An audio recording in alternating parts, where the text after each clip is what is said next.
Students, আজকে আমরা যেটা শিখবো সেটা হচ্ছে comparison of adjectives. Comparison of adjectives শেখার আগে আমি তোমাদের যেটাকে বলে দিচ্ছি যে কম্পারিজন অফ অ্যাডজেক্টিভ মানে কি, ডিগ্রি চেঞ্জ, যেটার জন্য আমরা অনেকদিন থেকে অপেক্ষা করে আছি। কিন্তু এইটা শেখাতে গেলে তো আমার খুব কম সময়ের মধ্যে হবে না, কারণ আমাকে একদম বেসিক এবিসিডি অর্থাৎ একদম বেসিক থেকে শিখতে হবে। কারণ হচ্ছে আমি হেলে সাপ ধরতে না পারলে কেউটি সাপ ধরবো কি করে? আগে আমাকে কি করতে হবে, আগে আমাকে ছোট থেকে মানে একদম প্রথম থেকে শিখতে হবে। অনেক সবাই কমেন্ট করছে, অনেক স্টুডেন্ট কমেন্ট করছে, স্যার আপনি নাউন প্রোনাউন এইসব করাচ্ছেন কেন? আর এই পার্সন ফিচার যদি না তুমি শেখো তাহলে আমি কি করে একবারে চলে যাব টেন্স, একবারে চলে যাব কি সেন্টেন্স, ট্রান্সফরমেশন অফ সেন্টেন্সে কিভাবে চলে যাবে, এগুলোকে আগে শিখতে হবে তো। যাই হোক, আমি আর বেশি কথা বাড়াচ্ছি না, একদম চলে আসি কাউন্ট টু দ্য পয়েন্ট যেটাকে বলে। চলে আসি, দেখো কম্পিটিশন অফ ডিগ্রি মানে কম্পিটিশন অফ অ্যাডজেক্টিভস। আগে আমাকে এটা শিখতে গেলে আগে অ্যাডজেক্টিভ কি সেটা জানতে হবে। অ্যাডজেক্টিভ কি? অ্যাডজেক্টিভ হচ্ছে নাউনকে কোয়ালিফাই করে, মানে নাউনের দোষ বা গুণ যেটাকে বোঝায় সেটাকে হচ্ছে অ্যাডজেক্টিভ বলে। আর অ্যাডজেক্টিভই শুধুমাত্র কি হয়, ডিগ্রি চেঞ্জ হয়। শুধুমাত্র যে অ্যাডজেক্টিভের ডিগ্রি চেঞ্জ হয় তা না, অ্যাডভার্ব করা হয়, সেটা আমি পরবর্তীকালে আসছি। এখন আমি অ্যাডজেক্টিভের ডিগ্রি চেঞ্জ গুলোই হচ্ছে তোমাদেরকে দেখাবো। দেখো, অ্যাডজেক্টিভের ডিগ্রি চেঞ্জ শেখার আগে আমাকে কতগুলো বেসিক জিনিস জানতে হবে। যেমন ধরো সিলেবেল কি তোমাকে জানতে হবে।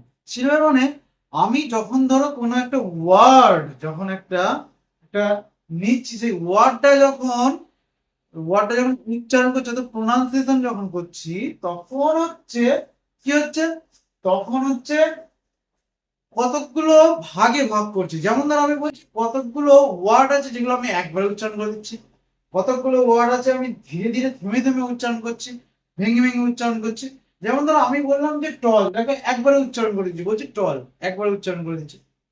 আবার কতগুলো ওয়ার্ড আছে যেগুলো দুবার উচ্চারণ করছি, যেমন ধরো বলছি ইউজফুল, ইউজ একবার বলছি, তারপর একবার বলছি ফুল। তার মানে দেখো কি হলো, প্রথমে বললাম ইউজ, তারপর বললাম ফুল। তাহলে যেগুলো একবার উচ্চারণ হচ্ছে সেটাকে বলা মনোসিলেবেল সিলেবিক ওয়ার্ড, যেগুলো দুবার উচ্চারণ হচ্ছে সেগুলো হচ্ছে ডাইসিলেবিক ওয়ার্ড বলা হয়, যেগুলো তিনবার উচ্চারণ করছে সেগুলো হচ্ছে ট্রাইসিলেবিক ওয়ার্ড বলা হয়, আর যেগুলো হচ্ছে চারবার উচ্চারণ করছে হচ্ছে সেটা হচ্ছে কোয়াড্রান সিলেবিক ওয়ার্ড বলা হয়।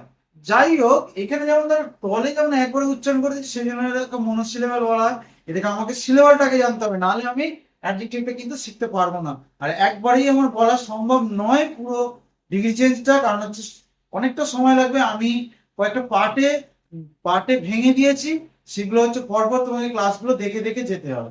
যেমন ধরো এবার আমি বলছি, ধরো বললাম বিউটিফুল, দেখো ভেঙে দিয়েছি, চারটে ছিল বিউটিফুল, বিউটিফুল, ভেঙে দিলাম চারটেটা একদম।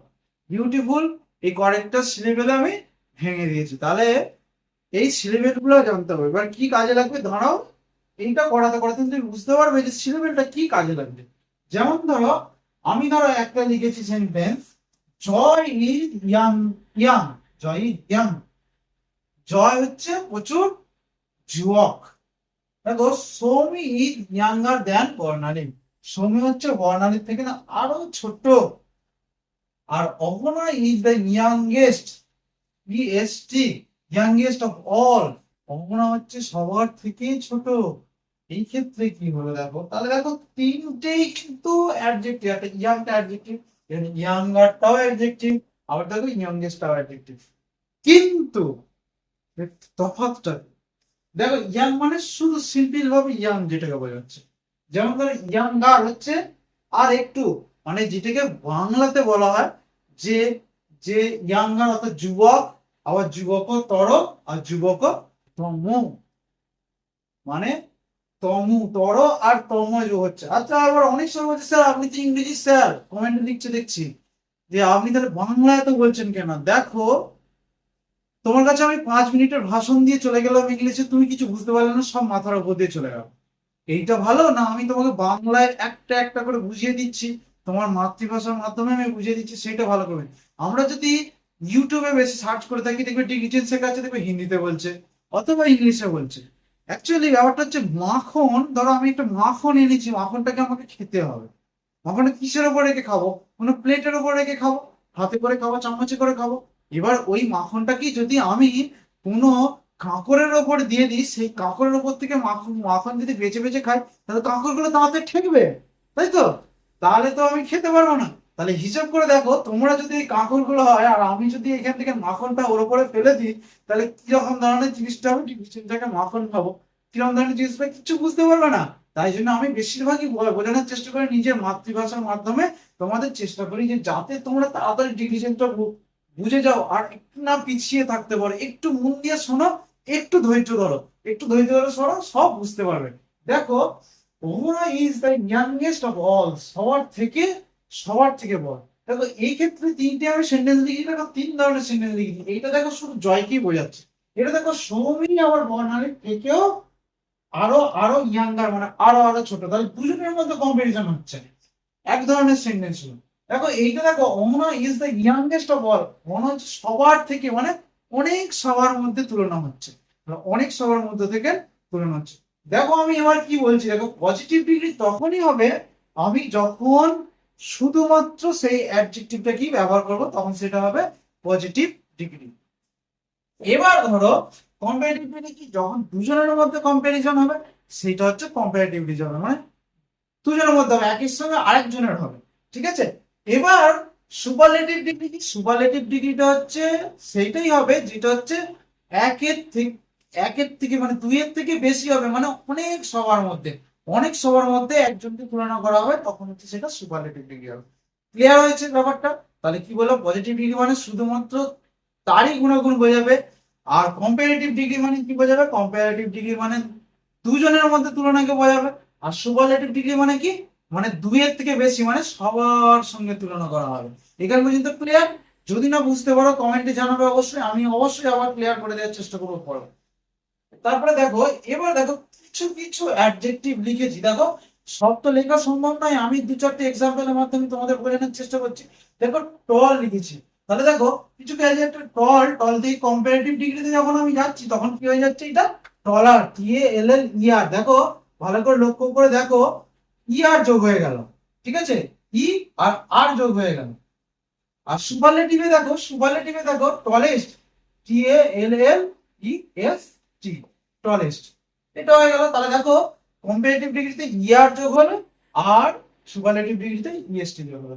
এইটাও সুইটটাও একই রকম ভাবে তোমরা বলো, দেখো বলার চেষ্টা করো।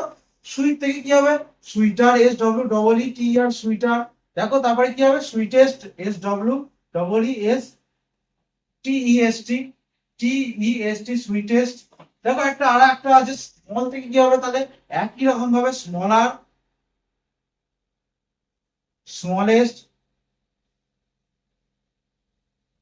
কিন্তু এইগুলোকে শুধুমাত্র কি মুখস্থ করবে, কত মুখস্থ করে রাখবে, মুখস্থ করে রাখতে পারবে না। তাই জন্য দেখো আমি তোমাদেরকে সূত্র বলে দিচ্ছি, ভালো করে বোঝা। যে প্রথমে শিখেছিলাম তোমাদেরকে যে সি লেভেল, যেগুলো দেখবে একবারে উচ্চারণ হয়ে যাচ্ছে সেইগুলোর ক্ষেত্রে শুধুমাত্র ইয়ার আর আর হচ্ছে ইএসটি যোগ হবে। কম্পারেটিভ ডিগ্রি করতে গেলে পজিটিভ থেকে সেগুলো ইয়ার যোগ হবে, আর সুপারলেটিভ ডিগ্রি করতে গেলে ইএসটি যোগ হবে। দেখো টল একবারে উচ্চারণ হয়ে যাচ্ছে, সুইট একবারে উচ্চারণ হয়ে যাচ্ছে, স্মল দেখো একবারে প্রোনাউন্সিয়েশন হয়ে যাচ্ছে, মানে একবারে উচ্চারণ হয়ে যাচ্ছে, সেই জন্য স্মল, স্মলেস্ট। দেখো লার্জ। এবার কিছু কিছু অ্যাডজেক্টিভ আছে, সূত্রগুলো ভালো করে মনে রাখবে। কিছু কিছু অ্যাডজেক্টিভ আছে যেগুলো দিয়ে শেষ হয়েছে। তাহলে আমি তো এই মাত্র তোমাদের বললাম যে দাদা টল লেখা ছিল, টল তার সঙ্গে ইয়ার যোগ করতে বললাম, তাহলে কি আবার এই ব্রেভের সঙ্গে দেখো লাস্টে যোগ আছে, আবার কি একটা লিখে আবার ইয়ার যোগ করবো, আবার লিখে ইএসটি যোগ করবো? তাহলে কিরকম হচ্ছে না। যেমন ধরো আমি বলছি এটা লার্জ লেখা আছে, ধরো LARGE, দেখো লাস্টে আছে তো, তাহলে আমি কি করব, আবার একটা লিখে ইয়ার যোগ করব না, এটা ভুল। তাহলে আমাকে কি করতে হবে, এটা দেয়া যাচ্ছে শুধুমাত্র আর যোগ করে দেবো, শুধুমাত্র কি করে দেবো, আর যোগ করে দেবো। তাহলে বুঝে নিয়েছো যে কম্পারেটিভ করলে শুধু আর সুপারলেটিভে কি হবে, শুধু লার্জেস্ট, LARGEST, শুধুমাত্র এসটি যোগ হয়ে গেল, LARGEST। দেখো তোমরা বুঝতে পেরেছো, আমি বলে দিচ্ছি, তোমরা না দেখতে পাও, দেখতে পাচ্ছ বোর্ডটা ছোট, না দেখতে পাও তাহলে হচ্ছে আমি মুখে বলছি, তোমরা শুনে নাও। LARGER লার্জার থেকে, LARGEST লার্জেস্ট থেকে। তাহলে লার্জ, লার্জার, লার্জেস্ট। তাহলে ব্রেভটাও একই রকম হবে, ই দিয়ে শেষ হয়েছে, তাহলে ঠিক আছে, ই দিয়ে শেষ হলে এটাও কি হবে, তাহলে ব্রেভার, BRAVER ব্রেভার থেকে কি হবে, আবার এটা কি হবে, ব্রেভেস্ট, BRAVEST। এস টি হলো। দেখো ফাইন থেকেও সেই একই রকম ভাবে ফাইন থেকে finer F I N E R finer finest F I N E S T finest হলো, তাই তো? ফাইনাল আর এটা হবে ফাইনেস্ট, সরি উপরে উপরে লেখা হয়ে যাচ্ছে, ফাইন থেকে ফাইনাল ফাইনেস্ট হলো। দেখো হ্যাপি, এবার দেখো এখানে দেওয়া আছে হ্যাপি। দেখো ওয়াই দিয়ে যদি শেষ হয়, ওয়াই দিয়ে যদি শেষ হয় তাহলে আমাকে সেই ক্ষেত্রে কি করতে হবে, ওয়াইটা আই হয়ে যাবে। কম্পারেটিভ কি করতে গেলে হ্যাপিয়ার, ওয়াইটা আই হয়ে গেল শুধুমাত্র, H A double P I R happier, happiest H A double P I E S T happiest. দেখো থিন, থিন থেকে কি হবে thinner T H I N N E R thinner T H I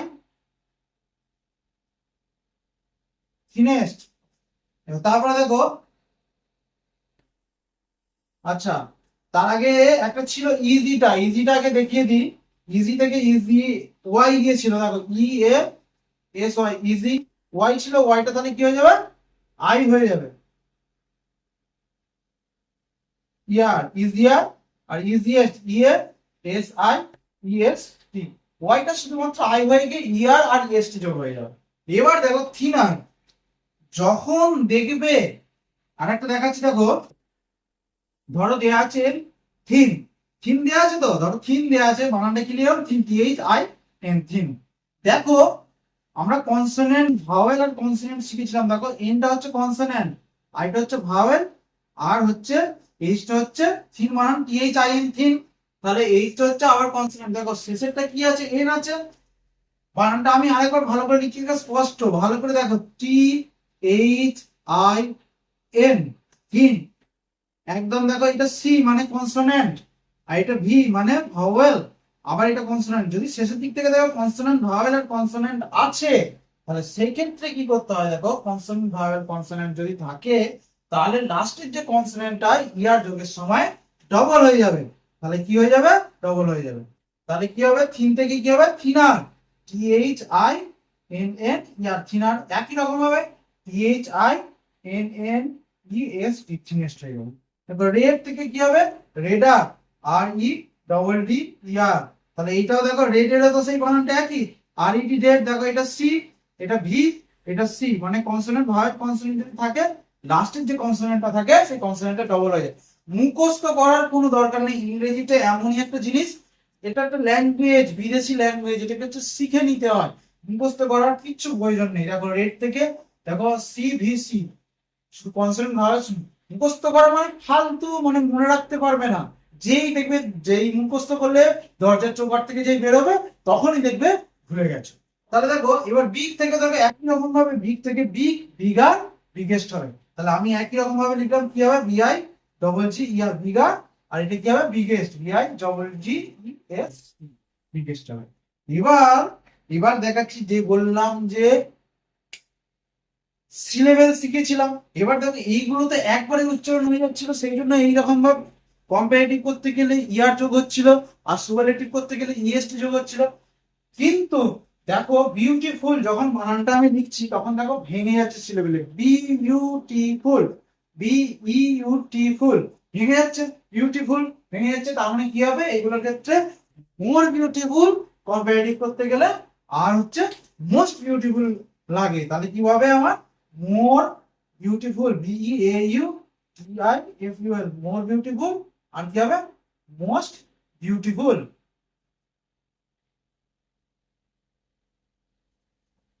একই রকম হবে difficult কি হবে more difficult,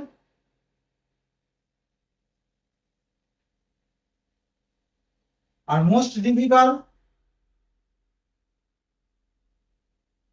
useful more useful, দেখো ইউজফুল ভেঙে যাচ্ছে, ইউজ একটা হচ্ছে ফুল একটা হচ্ছে, মোর ইউজফুল আর মোস্ট ইউজফুল।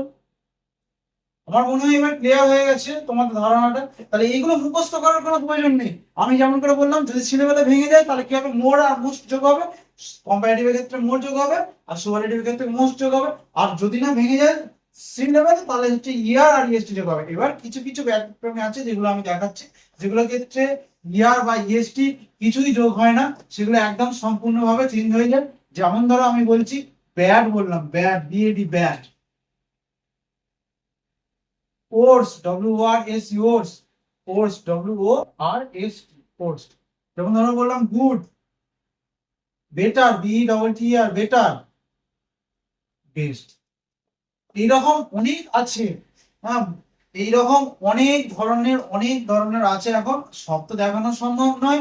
তোমরা অন্যান্য যদি গ্রামার বই পাও তাহলে সেই গ্রামার বই থেকে অবশ্যই পাবে, একবার করে ছকগুলোকে দেখে নেবে, অথবা আমার ডেসক্রিপশন বক্সের মধ্যে ছকটা দেওয়া থাকবে, তোমরা অবশ্যই ভাবে দেখে নেবে এরকম ধরনের ছক।